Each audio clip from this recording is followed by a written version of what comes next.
In our last episode, we looked back at the map we were given as 80s babies and how 9/11, the recession, and a global pandemic essentially folded that map in half. We named the cumulative grief of a generation that's been braced for the next hit for over 20 years. Hello, friends. I'm Cassandra Harris-Towner. And I'm Daiana Bernard. As licensed mental health counselors, we are unpacking the quiet, complex griefs that don't come with a funeral. Because you can't heal what you don't acknowledge. Welcome to the Living Loss Podcast. We are so glad you're joining our conversation as we name these losses and create a meaningful path forward together. Please subscribe and share this episode. It helps us grow this community and reach others who need to know their grief is valid. Let's dive in. Today, we're moving from just surviving that history to actually living in spite of it. We're talking about how to widen our window of tolerance while we find the glimmers in the chaos and make room for joy, even when the world still feels scary. This is part 2 of The Living Loss. I'm really glad that you touched base. I think I made up a word there. What really is going to matter for us as we move forward and trying to not just survive, but also live with intention, live with the reality, live with all of these things that are compiling all at once. And there were a lot of different things that, just as I know I like the term elder millennial that you do not care for, that has brought us together almost as a community. There's this living timeline of trauma, if you will, that included 9/11. We mentioned the recession. We mentioned the Sandy Hook elementary shooting that happened in 2012. We mentioned the COVID-19, the pandemic, the shutdown, all of the losses that we had during that time, both individually and as a community. And by community, I almost mean worldwide, because there was not an area of the world that was untouched by this. I remember the first time I heard about the pandemic, I was working in a retail jeweler and I called a special order line and asked them where my special order was. And they're like, oh, the country that it's coming from is shut down. Like, what do you mean it's shut down? Because in the United States, we hadn't really understood like the full depth of what was about to happen yet. And they said, yeah, this country, the whole country is shut down because of COVID or the coronavirus or whatever it was that they called it.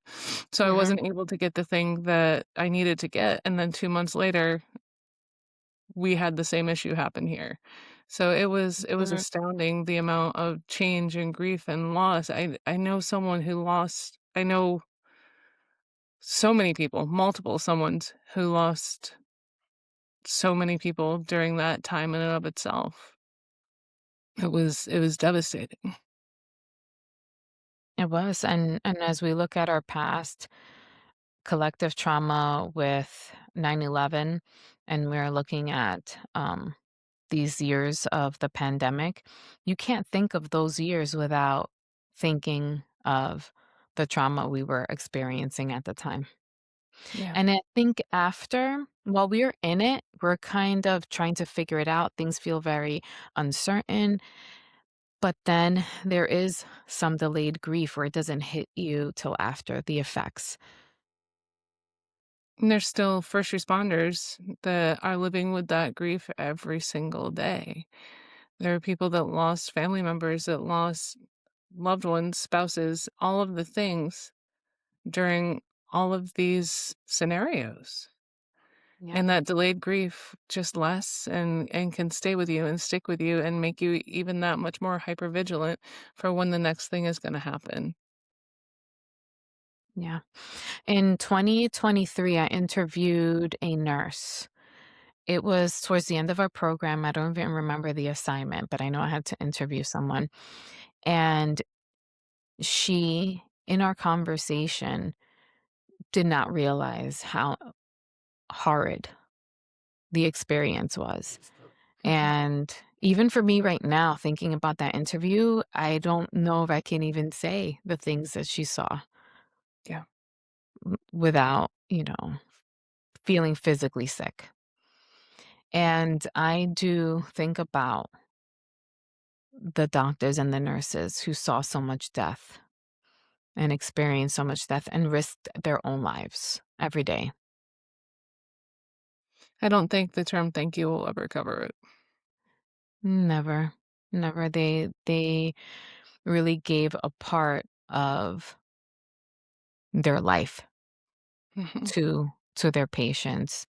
They sacrificed themselves. It truly did. Mhm. Truly. I do hope that any nurse or doctor, therapist as well, who were working during that time, all of these frontline first responders, it's been years later, but the impact of that, we're still working through it. And Mhm. I hope that they do seek, or that counseling is part of their toolbox. And I hope they know they're not alone. There are hundreds of thousands of people that are managing similar experiences all at the same time. And Yes, just knowing that you're not alone can go a whole long ways. it sure can. Yeah. We're going to talk about a couple of concepts today. And one is called like radical honesty. That's when you're looking at the truth over positivity. That means you're acknowledging that life is scary. It isn't being a downer, it is clinical validation. That is when we pretend the world isn't heavy. When we do that, we gaslight our own nervous system. And the word gaslighting is used very often. And I just want to just define it a little bit here. When you gaslight someone, that means you're not acknowledging their reality as it is. You're telling them, no, that's not happening, right? We also do that to ourselves, right? We may call it gaslighting, denial, but we cannot lie to ourselves. So our nervous system, even though you're saying everything's fine, your nervous system knows it's not. I had an experience like that this weekend. I didn't realize until later on why I was so anxious. And it turns out my system knew something that I didn't. It knew something was off. It knew something wasn't quite right. It knew all of these things, and I didn't know what it knew until the truth was revealed to me. Mm, And I was like, oh, that explains it. Like, that explains why I've been carrying around this weight in my chest all weekend. Like, that explains it. And it was hmm. validating, but also shocking to me that my body knew something that I didn't. Yeah. Isn't that wild? Mhm. Sometimes I like it. I like when somebody tells me, like, these are my blind spots, like in therapy. But then when something happens like that, where you're noticing it yourself, it's scary. Yeah, 100%. It's scary.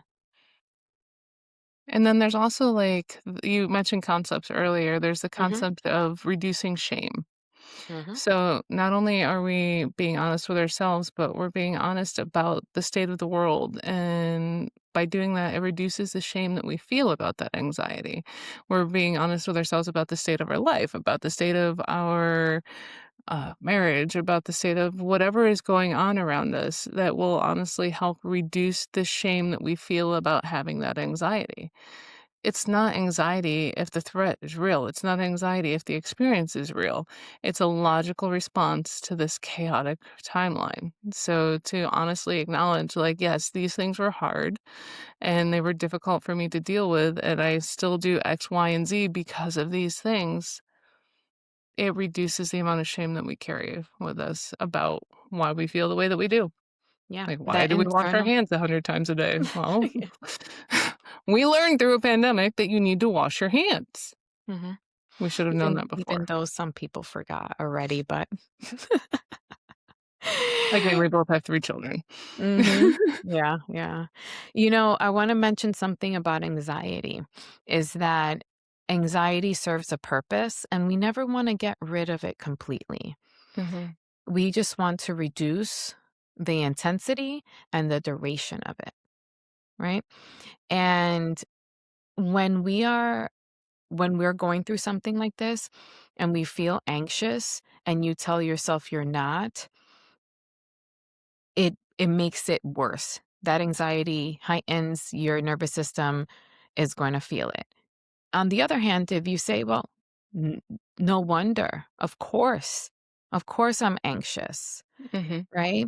And anxious meaning that is very heightened. It impedes you from doing things. Some people, it's hard for you to leave your house, right? Sometimes it's hard for us to leave our house. Like we were talking about dropping our kids off at school. Sometimes those moments are really hard. And I was actually telling Cassandra in between um, our episodes that I have to stop myself from thinking about it. Yeah. And I notice it and then say, I validate it, say, it makes sense. It makes sense. Of course. Right? And that at least doesn't change things, but what it does is it calms your nervous Mhm. system.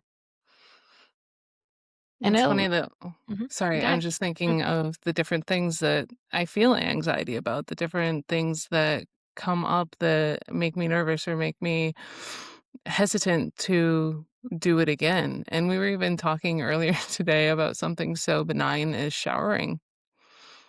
Like, if I'm honest with myself about it, I had a significant trauma that had to do with the shower during a time of my life that was definitely Mhm. living in like a fight or fly.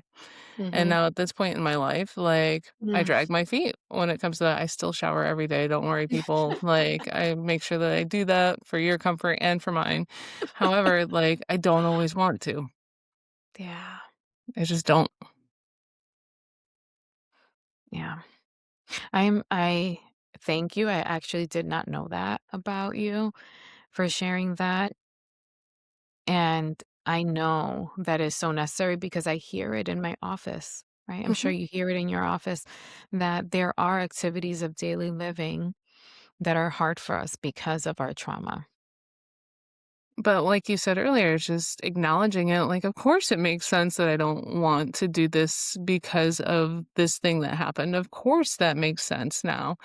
It helps to make it a little bit more palatable, bite-sized, normalized, however you Mhm. wanna put it, where I can actually work towards the solution as opposed to live in the problem. Absolutely. Oh, I just had a moment where I'm just like, I'm so glad that we're doing this because something like that, I haven't even seen that on social media. I haven't Mm, even seen, I've heard it as a therapist, but I mhm. haven't even heard that in social media. And how powerful it is for someone to know that something like putting on your shoes is hard for you. Yeah, and that they're not alone with that. Yeah. And that does, and when we're talking about this particular part, is that we are reducing shame. Yeah. Why do we not share our grief with people? Because we feel shame. We feel there's something wrong with us. Something that came to mind, I'm glad I remembered, is the should. I should be over this already. There's a saying in a group that I visit that you don't shit all over yourself Mhm. because that comes with shame. And it sounds funny because it sounds like a dirty word, but it's just don't shit all over yourself because the only thing you're gonna do is perpetuate that shame. That is it. Yeah. So, how do we go from surviving? Because we all talk about it, we're in survival mode, but we need to shift to living. Mhm. How do we widen that lens? Well, if we only look at the trauma, then we lose our window of tolerance, right? We had talked about like the window, the floor, the ceiling. Um, I feel like that should be a song someplace. To the window, to the wall. Never mind. Oh That my god. that shift Right, well happens when we allow for yeah. duality. Like when we allowed ourselves to admit that things are hard while intentionally looking for those glimmers that you mentioned earlier, while we intentionally look for small moments of safety, or small moments of joy, small moments of trust. Trust is a really big deal when it comes to dealing with these moments of shame.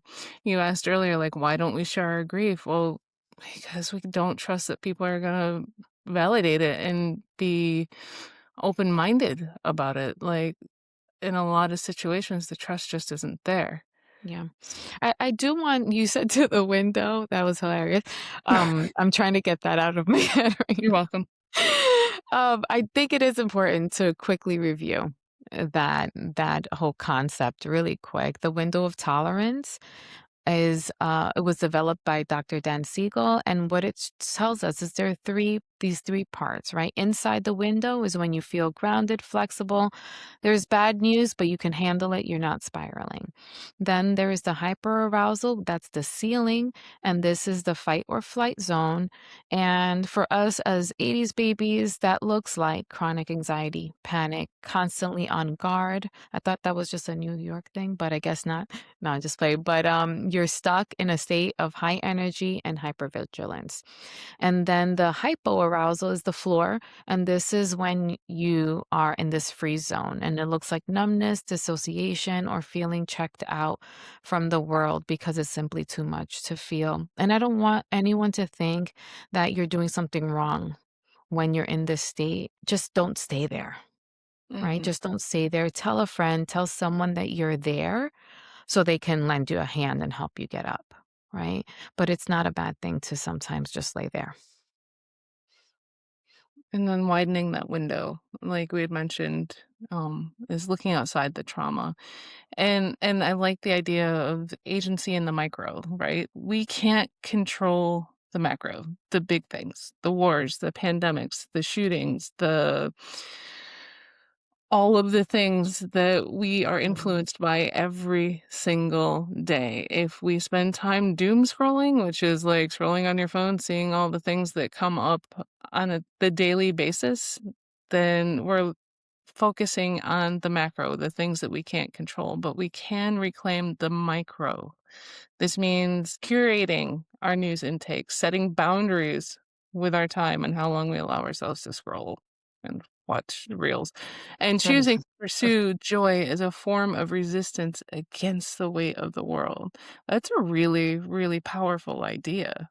hmm Like, in spite of, I'm going to show you that I can still be happy, even though this person did Mhm, something, or something is going on. Our minds were not created to have world trauma at the palm of our hands. mm-mm, no. When we're talking about validating our experience, like, no wonder I am having a hard time getting out of bed when I know what's the tragedies that are going on across the globe, right? Our brains have not changed much, right? Technology is light years ahead of our human development. So it makes sense. Makes a lot of sense, and at the same point in time, focusing on the micro, focusing the things that we can control that are within our circle of control. If you picture a little hula hoop around your feet, this is one of my favorite topics to talk about. Whatever's inside of that is within your circle of control. That hula hoop is not very big. Honestly, like, we can't control how we feel about things, but we can control how we react to these things. So choosing to set those boundaries, choosing how we spend our time, choosing what we look for as opposed to what we live with. We look for those small moments of joy. And having the expectation that we're going to be joyful and happy and skip through the tulips every single day is unrealistic. But happiness, joy, things like that are glimpses, they're feelings, just like anything else. Like anger is a feeling, sadness is a feeling, all these things are feelings. So we can shift our focus. Are we going to shift and focus on the anger, the sadness, the fear? Or in certain moments, can we shift and look for that moment of joy? Can we look for the micro? Can we look for the things that add to us rather than detract from us? And that's how we move from only surviving to living. Mhm. So we're and I love that you said hula hoops because how 80s is that?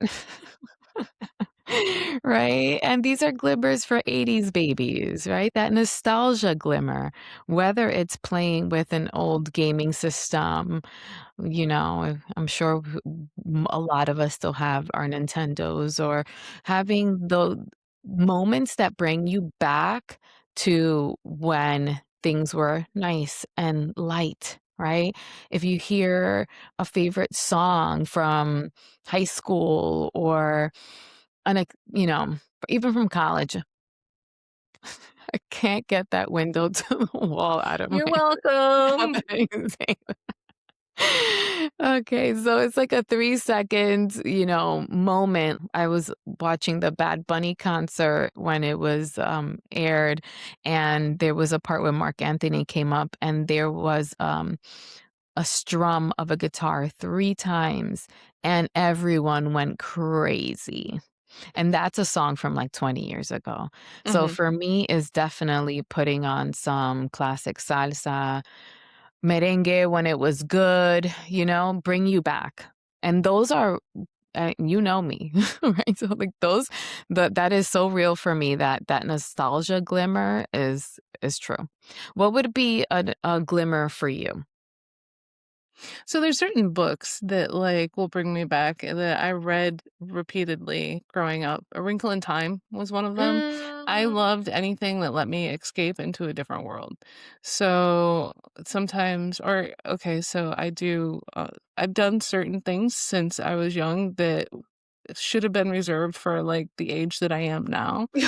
But crocheting Yes, yes. is incredibly therapeutic and incredibly nostalgic for me. I've been crocheting since I was 7 years old. I took my crochet kit to camp with me and sat there with all the adults when I was, like, 9 years old and crocheted all by myself while they were talking about, I don't know, taxes or whatever it is that adults Mhm, talked about in the '90s, mhm, and all the other kids were running around playing flag football or whatever else that you do at camp, and I sat there with my happy little self and crocheted, and they let me do it mhm. because it was something that was peaceful for me. You're like a trailblazer because crocheting made a comeback, and little did we know little Cassandra was, you know Oh, it's all me. You're welcome. I'm gonna take full Yeah. credit for that. Yeah, that is nostalgia, and then also when you were talking about just the book and going into that, it's the analog, quote, unquote, "analog glimmer," a time before we had phones in our hands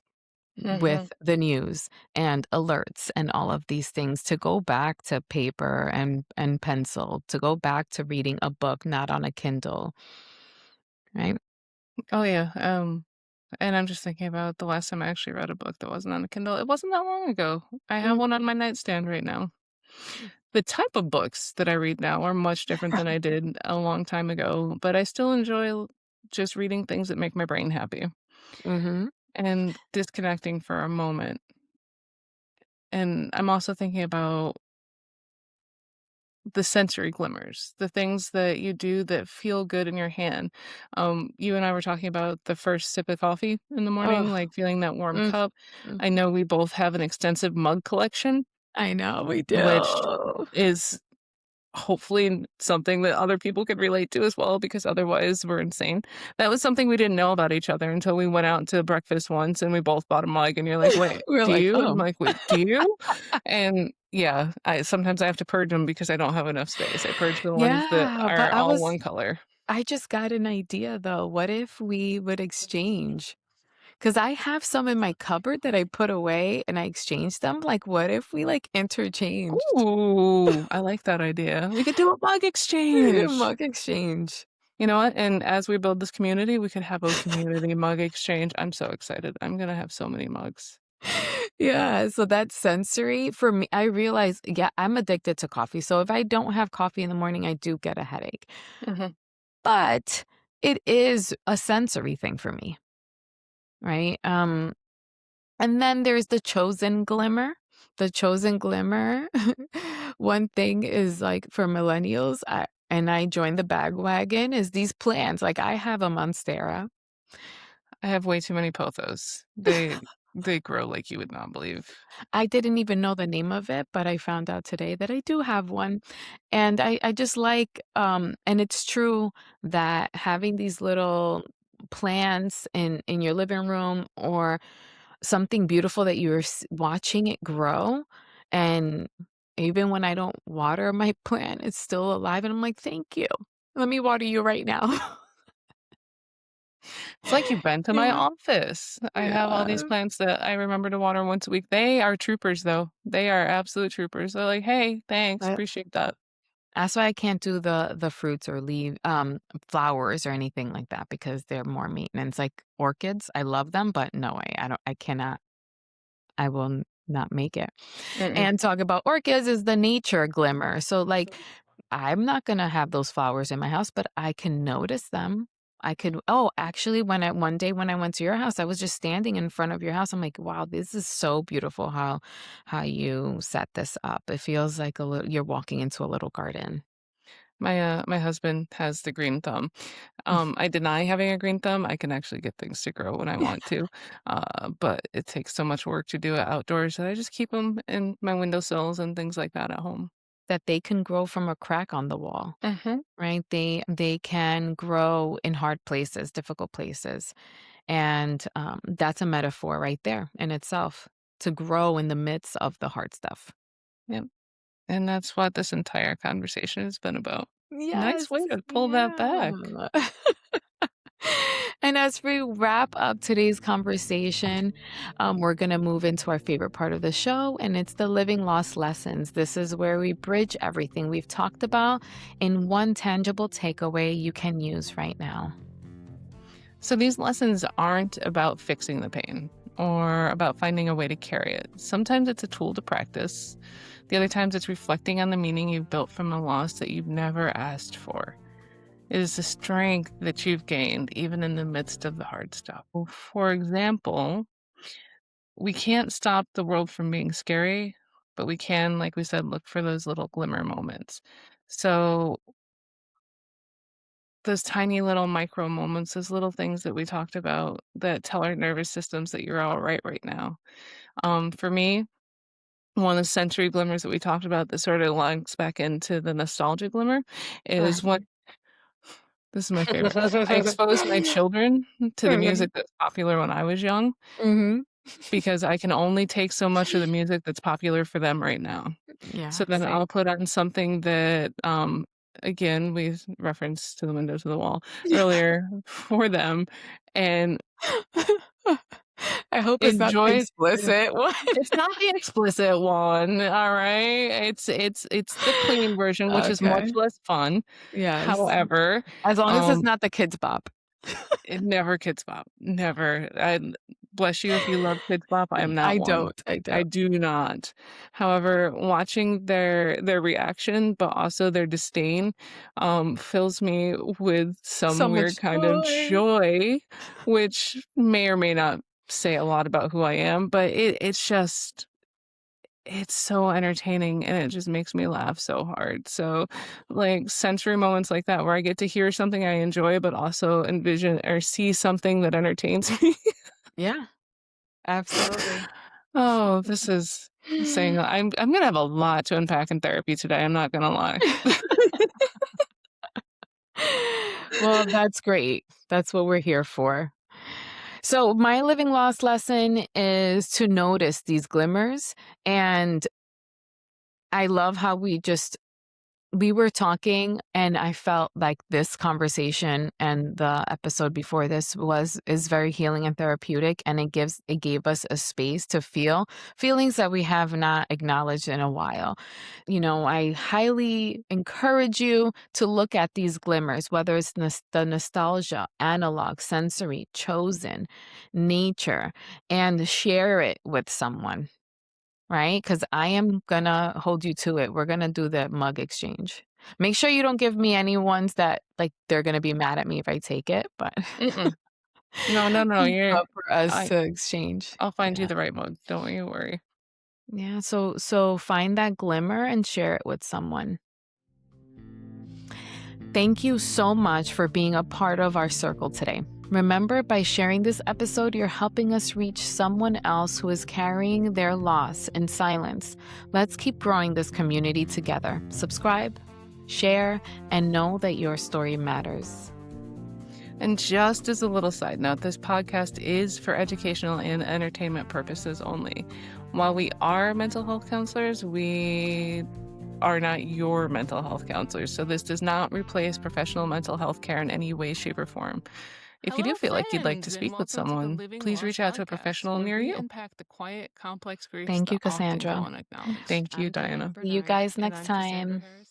Bye.